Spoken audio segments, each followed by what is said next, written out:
Honestly, as a guy who grew up on 80s music, this is the last video I ever wanted to make.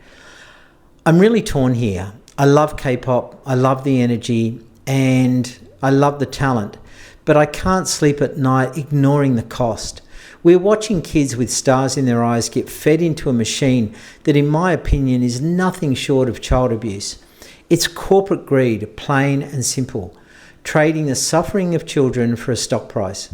I've linked a video below about the Bay City Rollers. I naively thought the industry would have learned from that tragedy. We didn't. We just built a more ruthless system. It breaks my heart. I need to know if you guys are seeing this too. Let me know your thoughts in the comments. We're going to examine how rich corporates are only focused on self-interest and bias the whole process in their favour based on greed, using a system designed to trap young artists in debt long before they ever see a stage. To understand the reality of the current idol system, we actually have to look back 50 years to a group called the Bay City Rollers. Most people know them for their plaid outfits and screaming fans, but their story is actually the blueprint for the modern K-pop agency model. They serve as a grim archetype for the disposable boy band concept that dominates the industry today.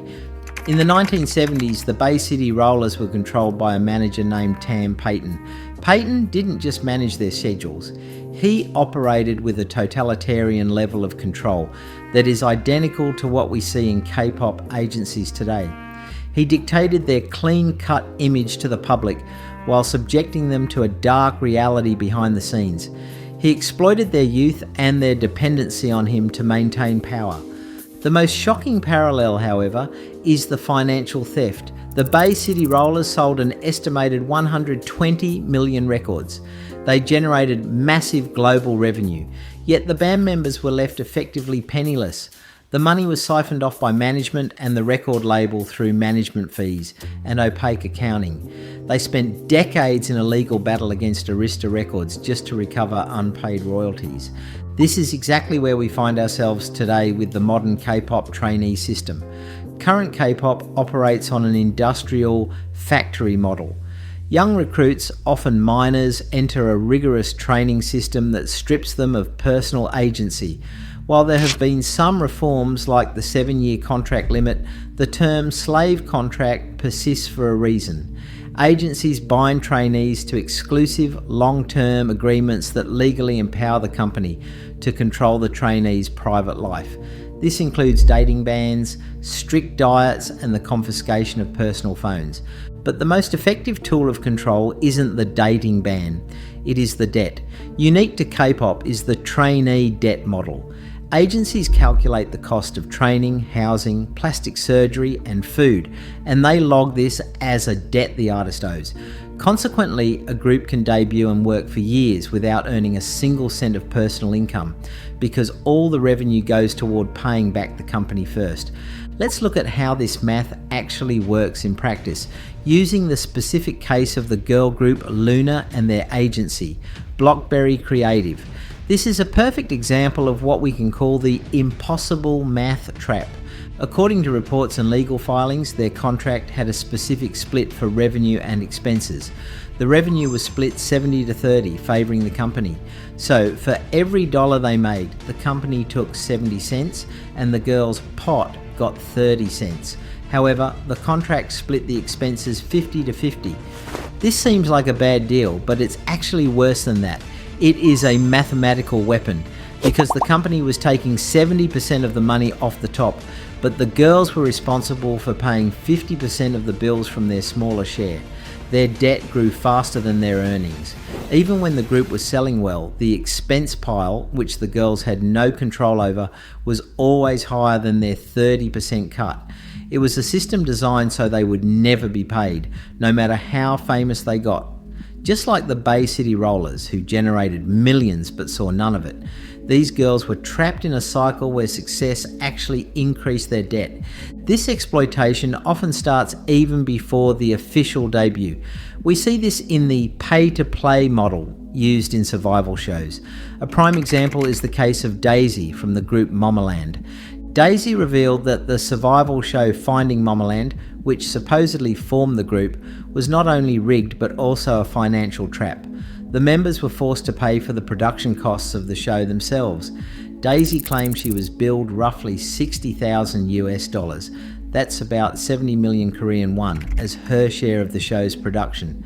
Think about the implications of that. The company essentially forced trainees to pay for the privilege of being on a show that the company controlled and rigged anyway. This echoes the way Tam Payton treated the rollers as cash cows to be milked rather than talent to be nurtured. The company viewed the trainees not as employees to be paid, but as a funding source to be harvested. They shifted the entire financial risk onto the children. When these financial traps fail to keep the artists compliant, the system relies on physical and psychological dominance. This brings us to the dungeon reality, best exemplified by the case of TRCNG and TS Entertainment. TS Entertainment is infamous in the industry, and the TRCNG case parallels the neglect the Bay City Rollers faced on the road.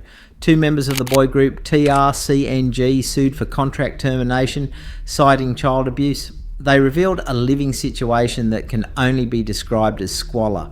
They were forced to live in a dorm where the water and electricity were cut off because the company stopped paying the bills. While living without lights or showers, they were still forced to practice late into the night. When they complained or fell behind, they were physically beaten with metal chairs. This is the dark side of the hard work narrative. It isn't just about discipline, it is about fear. Perhaps the most insidious part of the TRCNG story is how the company protected itself.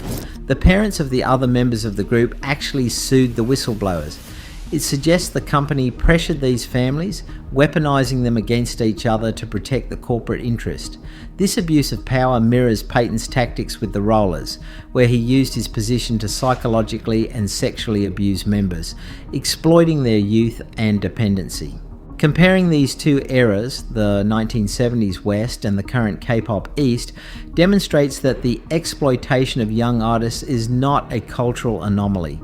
It is a structural feature of the music business. The idle industrial complex is designed to protect the investor at the expense of the talent.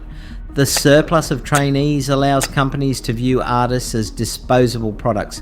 If a trainee cannot endure the 14-hour practice days, the starvation diets, or the abuse, they are simply discarded for the next person in line. The system is biased entirely in favour of the corporation. As we look at the future implications, we see a legal system trying to catch up. The TVXQ law was a major legal reform in Korea, attempting to curb these 13-year or lifetime contracts, limiting them to 7 years. However, the corporate bias remains. The bias is codified in the contracts these young artists sign. The company takes the profits and the ownership, while the artists take the debt, the physical trauma, and the risk of being discarded. K-pop has industrialized this concept today through the trainee system, where young hopefuls enter the system as early as 14 years old. Unlike Menudo, they aren't just kicked out when they age out, but instead they start accumulating debt immediately before they ever see a stage. Standard trainee debt means that the cost of lessons, food and housing is treated as a loan. So you don't get a paycheck until you pay back the investment the company made in you.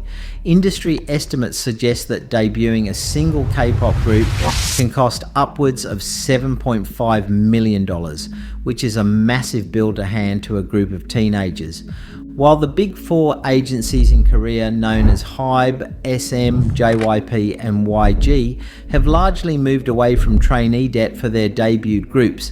By treating it more like R&D, smaller agencies still strictly rely on this repayment model.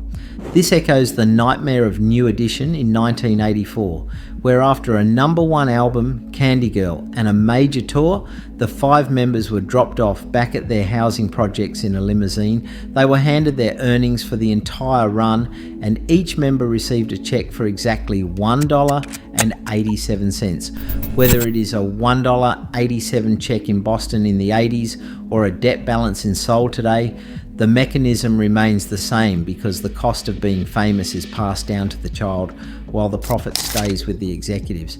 When looking at the executives who enforced this, the villain of the 90s was undoubtedly Lou Pearlman. He managed the Backstreet Boys and NSYNC, but he didn't just take a commission because he legally set himself up as the sixth member of both groups. This allowed him to claim a full member's share of performance royalties on top of his standard management fees. Pearlman was double dipping on a massive scale, siphoning an estimated $300 million through Ponzi schemes and contract fraud over 2 decades. The boys in the band were working themselves to exhaustion while the manager was stealing the wealth, and although he was eventually sentenced to 25 years in prison, the financial damage was already done. Total control manifests in K-pop through the slave contract, and the most famous case happened in 2009 when 3 members of TVXQ sued SM Entertainment to challenge a 13-year exclusive agreement. Signing a contract at age 15 that owns you until you are nearly 30 creates a legal bind that lasts virtually the entire career lifespan of an idol. Control is not always just legal, as shown in the 70s when manager Kim Fowley of the Runaways used verbal abuse to manufacture tension. Bassist Jackie Fox alleged that Fowley told them they were nothing without him and pitted the girls against each other because he believed that to be a star, you had to suffer. We saw a horrifying echo of this in 2022 with the group Omega X when video footage leaked of Spire Entertainment's CEO screaming at the members and physically shoving them in a Los Angeles hotel lobby. This rare and verified glimpse behind the curtain led the group to hold a press conference exposing sexual harassment and assault. They fought back and won an injunction to suspend their contracts in January 2023, but the event served as a stark reminder that the abusive manager archetype didn't die with Kim Fowley or Lou Pearlman. Progress is happening because the TVXQ lawsuit in 2009 forced the Korean Fair Trade Commission to step in and establish a standard contract that limited agreements to a maximum of 7 years. K-pop fans today talk about the 7-year curse regarding that pivotal moment when a group decides to renew or disband, and it exists because those 3 members of TVXQ fought for it. Lawsuits from New Edition, TLC and NSYNC slowly force better regulations in the West, but the battle evolves. In 2023 and 2024, the group behind the viral hit Cupid 50/50 entered a legal battle with their agency Attract, claiming a lack of financial transparency, which sparked a massive national debate in Korea about legitimate exploitation versus poaching artists. The internal conflict at HYBE in 2024 involving New Jeans highlighted that even at the very top, young artists are often just pawns in corporate power struggles. From the $1.87 check handed to New Edition to the split cost accounting of Luna, the story remains the same as the industry relies on the dreams of the young to fuel the bank accounts of the old.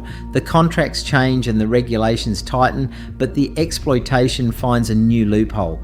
As fans, the most powerful thing we can do is understand the business behind the music, because the more we know about the history of the 6th member and the trainee debt, the harder it becomes for history to repeat itself.